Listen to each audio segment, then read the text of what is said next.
Green Forest has 3 loop skips, 2 mini wall runs, a mock bounce using a tree, along with movement that requires a level of precision that we haven't even touched upon in the previous tutorials.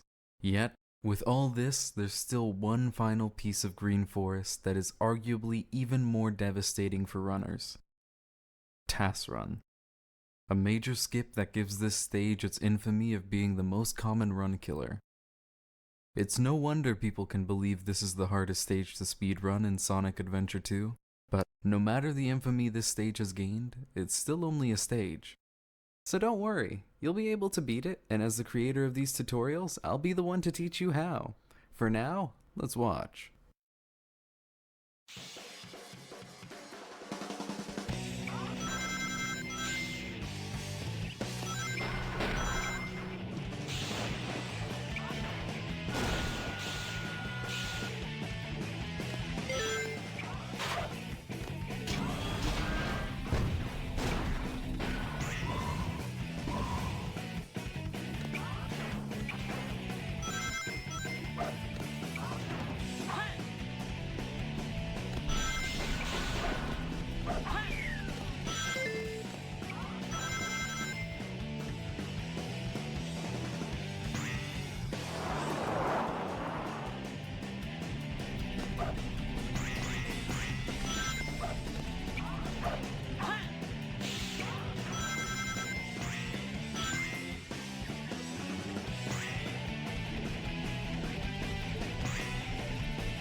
Yes! You'll find a running theme in the Sonic stages that as soon as you spawn into the stage, there's an angle on the analog stick you'll want to hold. This one is no different.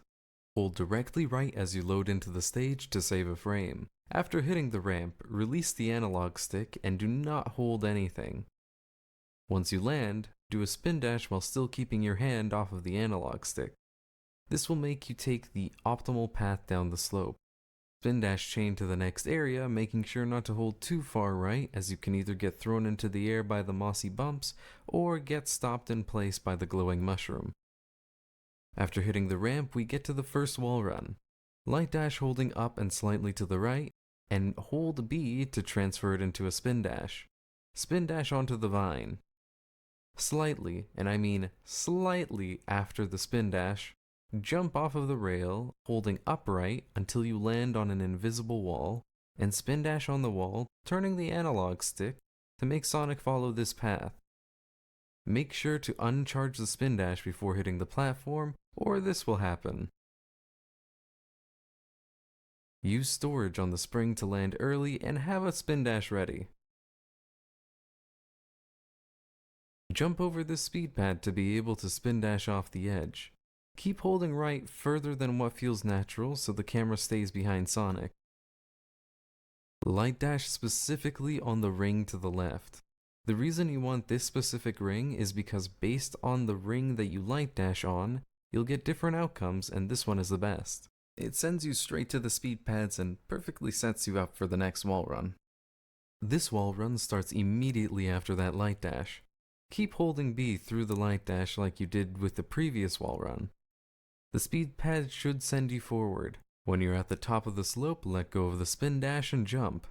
If you get a hover instead of a jump, you can still land on the wall, but you'll need to move Sonic in a half circle to maintain enough speed to stay on that wall. Once you reach the top, you want to jump and homing attack holding far right so as to not have Sonic lock onto the spring to your left, wasting you time. Spin dash down this section in a similar manner to the way you did at the start of the stage. Keep neutral sticking until you get close to the curve and move the stick like you see here. Try your best to hit the top spring. The higher up the spring that you hit, the further forwards it sends you in the same amount of time. Full jump to hit this spring and light dash into the checkpoint. And this is where the routes diverge. You're either able to do green forest wall run or bungee skip. There's a variant of this wall run that is faster but significantly more difficult and requires an in-depth explanation called task run that will require its own video because of how many things there are to know for it that just aren't necessary with regular wall run. Bungee skip stays mostly on the casual path, but doing one time saving strat. So to begin, jump on the elevated ledge and spin dash jump to skip the loop. Climb the tree like you see here, and once you get to the checkpoint, you want to go to the left, aim upright, and spin dash jump clearing the wall while also avoiding this invisible wall. After you clear the wall, hold the left camera trigger until the camera follows Sonic. And that's all there is to bungee skip. Now let's see how to do wall run. This wall run has a few different ways it can be done. The pure wall run, and wall run with moonshot, which is the one I'm going to recommend to learn.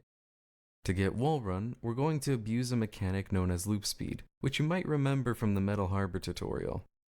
It was this thing that shot Sonic down quickly and when you landed made him run with a boost of speed. Now, what happens if you get loop speed at an angle and don't have a platform for us to land on? Well, we get shot off in the direction of that loop slope. Generally, the higher up you are on the loop, the more horizontal the angle is. Spin dash jump and homing attack cancel onto the side of the loop.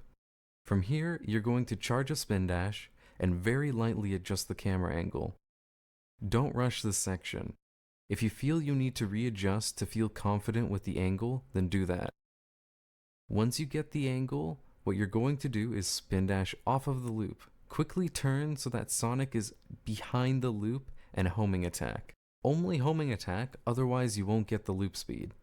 After the homing attack, adjust to holding upright, and if you notice Sonic is heading towards landing on the platform rather than the wall, move to the left.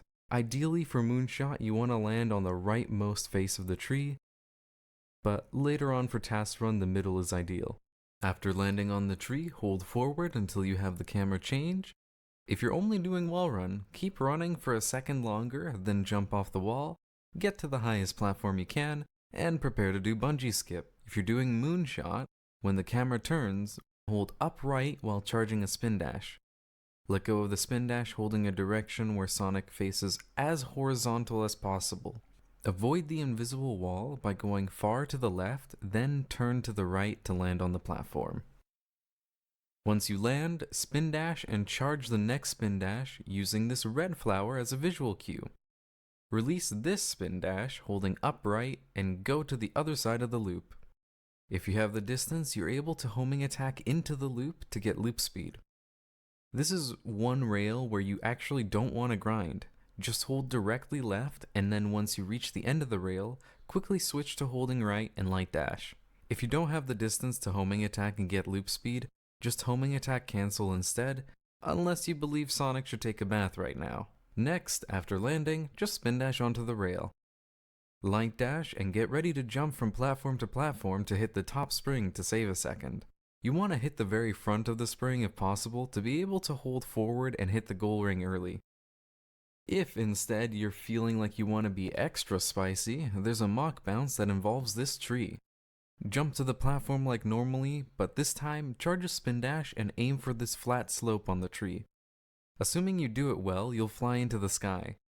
To save the most time with this, you'll want to line up Sonic diagonally with the face of the tree to have less height and more forward momentum. Now that you have all the tools at your disposal to get incredible times in this stage, I'm going to give you a benchmark for each section. Because of just how many different strats are available to choose from, only making one set of benchmark times would be irresponsible of me, so I've actually created 3. A good time with no wall runs or mock bounce, a good time